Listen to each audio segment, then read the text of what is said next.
Good morning. Today in this class we are going to discuss metamorphic fabric and textures. You all know that a rock is named on the basis of mineral composition and texture, or you can say identification of a given metamorphic rocks depends on the mineral composition and the texture.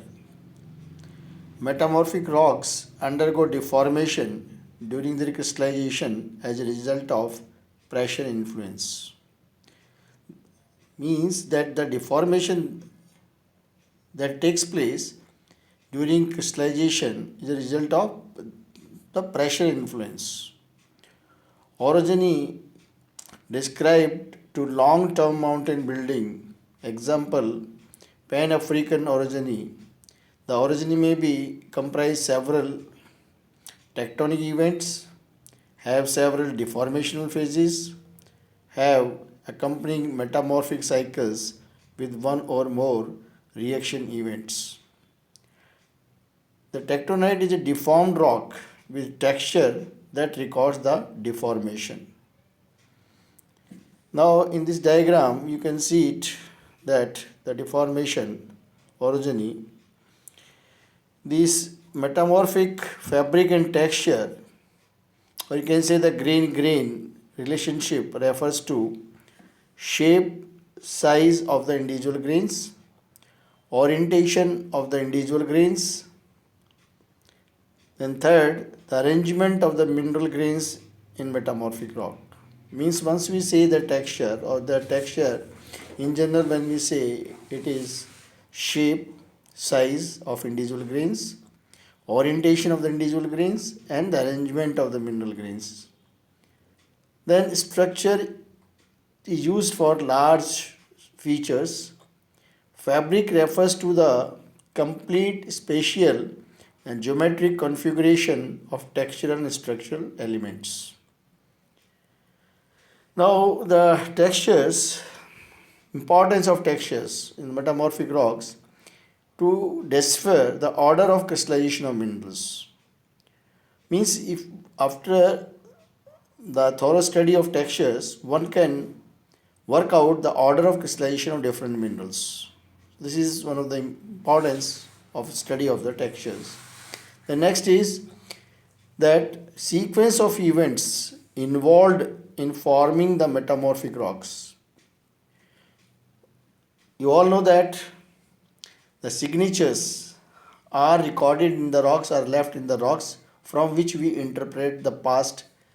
Either it may be forces that were there, or the climate, or the life. So these metamorphic rocks, means from the texture of metamorphic rocks we can know sequence of events involved in forming the metamorphic rocks. Then intensity of PT conditions during metamorphism, and used to, can say, nominate the metamorphic rock. Now regarding the grain size, the grain size of a metamorphic rock means it is the function of intensity of PT conditions. The grain size which we observe today is the function of your intensity of PT conditions. Means in very low conditions the grain size will be smaller, or you can say the low grain size texture. In very high conditions the rock will result in very coarse grain texture. So this is a function of your PT conditions. Then the rate of nucleation is also the factor for grain size. Rate of nucleation. Then subsequent time interval. That is, shorter the donate, more finer the grain. Means time internal is also important. Then next is your grain size categories, you can say. On the classification of grains, we can make in 4 categories. That is the fine grained. Means once we say fine grained, means a rock is less than 0.75 mm. That is the fine grain.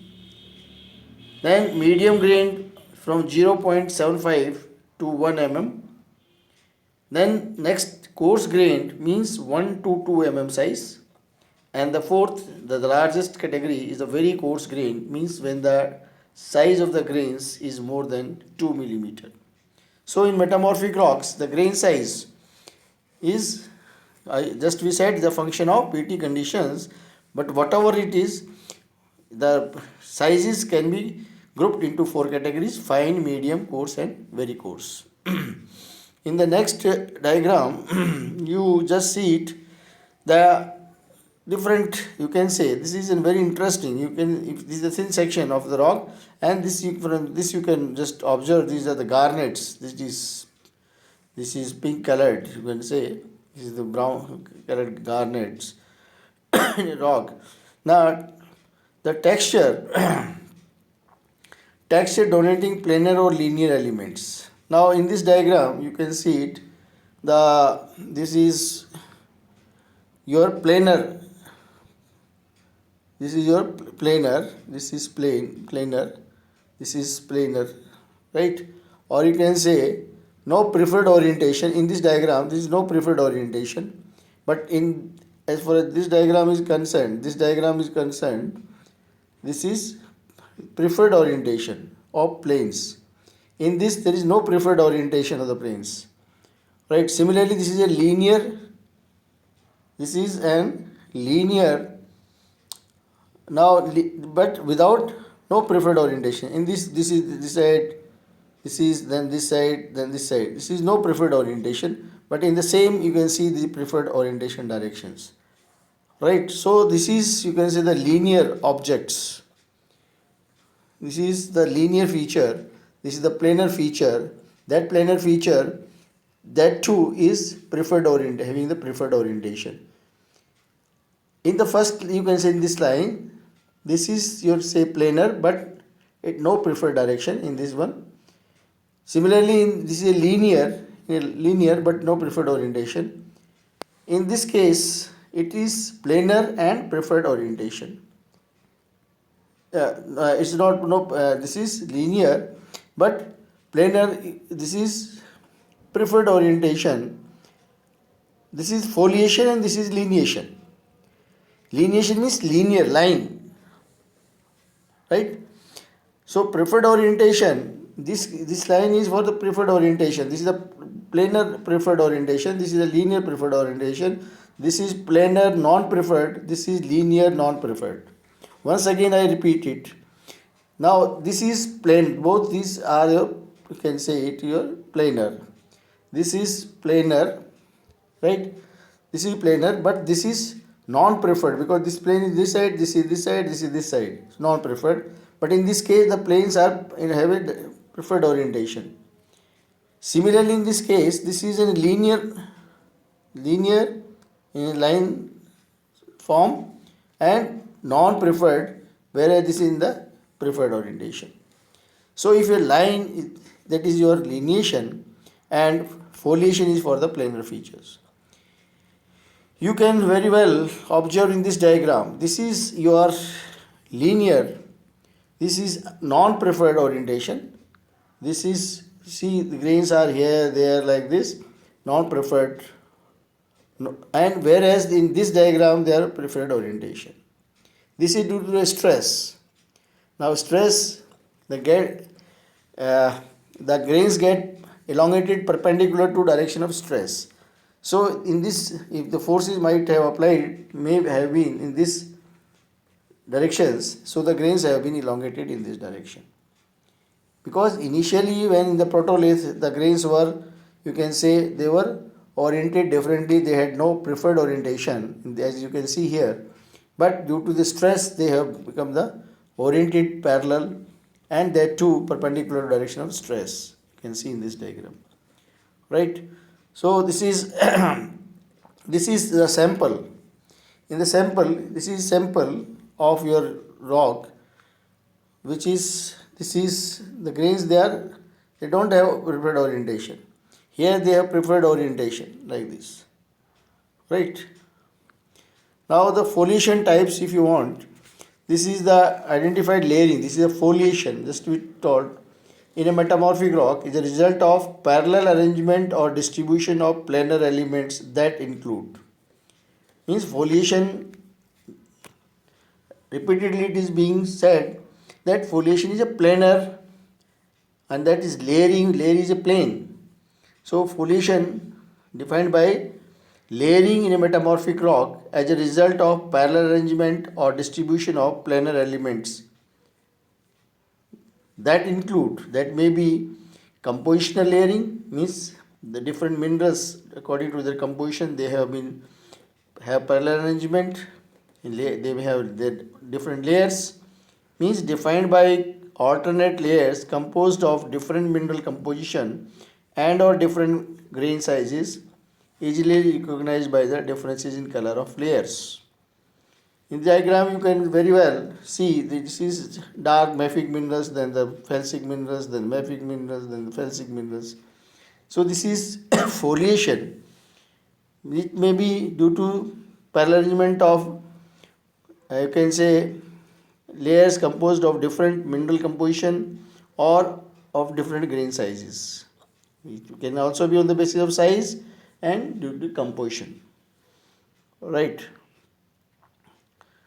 Now, that in the next diagram, this is foliation, means nisosity, means you might be knowing is a common, you can say the fabric or you can say structure in metamorphic rock, that is we call it the nisosity.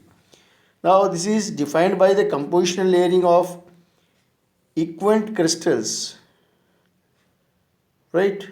That is quartz, feldspar, alternate with platy or elongate mineral grains, micas. It is usually coarse grained size, right? You can see in this diagram. Then the foliation schistosity, that is in the fine grain, the alignment of platy or incongruent amphibolite quartzite minerals defining schistosity are said to possess preferred orientation and usually are medium grained. So in schistosity, in nisosity, the grains are coarse grained. In schistosity, the grains are medium grained. And in cleavages, along with the, you can say, the grains are fine grained or slaty cleavage. In, you can say, slate, rocks, phyllites, right? So this is, you can see simultaneously the rock sample as well as the thin section of that rock, and you can understand the cleavage is schistosity surface along which the rock may break cleavage. It includes slaty cleavage in very fine grained mica and chlorite, then the granulation cleavage arrangement with centimeter to millimeter scale, periodic folding. This you can see the figure. This is granulation cleavages. Then the foliation means myelonite layering, defined by layers of highly strained rock with elongate grains due to grain size reduction and dynamic recrystallization during shearing. And the lineation, parallel or alignment of linear elements in the rock, preferred orientation of elongated mineral quartz pebbles, and the preferred orientation of elongate minerals feldspars, linear defined by platy minerals, fold axis, especially of the crenulations, and intersecting plane elements. So these lineations they develop due to what just I said, due to different ways, and then is your you can see in the foliation and lineation in these samples. This is showing the foliation and the lineation. And coming to texture during take of preferred orientation of equinar grains, means when the grain sizes are equilar, means the Horn-Felsic texture is the result, random orientation of fine grained rocks. Once we say the Horn-Felsic texture, it means random orientation, means there is no preferred orientation of the grains and orientation of fine grained granular due to lack of stresses, because stresses were not applied, so they have random orientation, granuloblastic for the medium to coarse grained. So these, depending upon the sizes of the grains, Means hornfelsitic we use when the rock is fine grained and they are randomly oriented, and the granopelsic we use when the rock is grains are in the rock, grains are randomly oriented and they are medium to coarse grained rocks. You can see in the diagram. Then textures denoting preferred orientation or equilibrium grains. This granoblastic texture is mosaic of fine to coarse grained anhedral grains such as marble and quartzites. So this granoblastic texture is common origin is of rocks of marble and granulites. And just we said these rocks they don't the grains in the rocks do not have preferred orientation, they are randomly oriented, and that is what granoblastic for the just they have the coarse grain size and randomly oriented, and no stress was naturally were applied on the rocks during metamorphism. The large grains, this porphyroblastic, you can see it. Porphyroblastic means a relatively large crystal, example it may be garnet, storolite, in smaller fine grained matrix. It could be idioblastic. Once we say idioblastic means euhedral crystals, faces are well developed. Or it may be, you can say, sub-idioblastic means subhedral, or it may be genoblast anhedral. Means overall we're saying porphyroblastic means relatively large crystals that are embedded in fine grain matrix, and if the grain that the large grain, if it is, you can say, of euhedral shape, then that will be called idioblastic. If they are subhedral, then we have sub-idioblastic, and if they are anhedral, then we call the genoblastic. You can see in the diagram. Then next is your porphyroblastic, a very large strained or broken grain in fine grain matrix. Porphyroblastic, a large strained or broken grain in fine grain matrix. Then blastoporphyritic, a relic of porphyritic volcanic texture in metamorphic rock. Means once we use the term blasto as a prefix, naturally there is a relic texture. And if you use a suffix, that was found during your metamorphic process. Right. Then organ texture, porphyroblasts of feldspars with eye-shaped cross-section in fine-grained gneissic rocks. You can see in the diagram, that is the organ gneiss once we say, or the organ texture as such, because it is common in your gneiss, and eye-shaped, you can say, section of fine grain is produced. Textures donating inclusion within a rim or a porphyroblast, means reaction rim or coronas we call it. The grains are developed.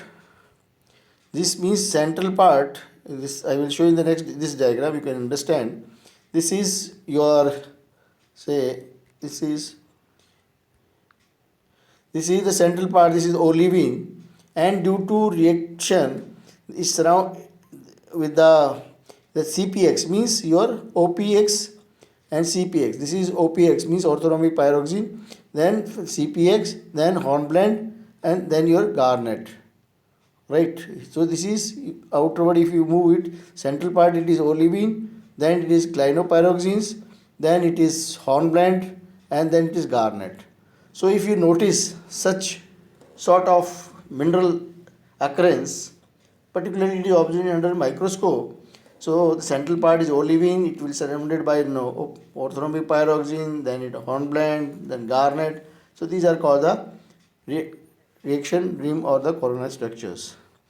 This is in the cataclastic shared or crushed rock, right? Fabric nature of the original rock still recognized. Means cataclastic, once we say it is shared or crushed rock fabric, nature of the original is still recognized, means you can still identify the original rocks.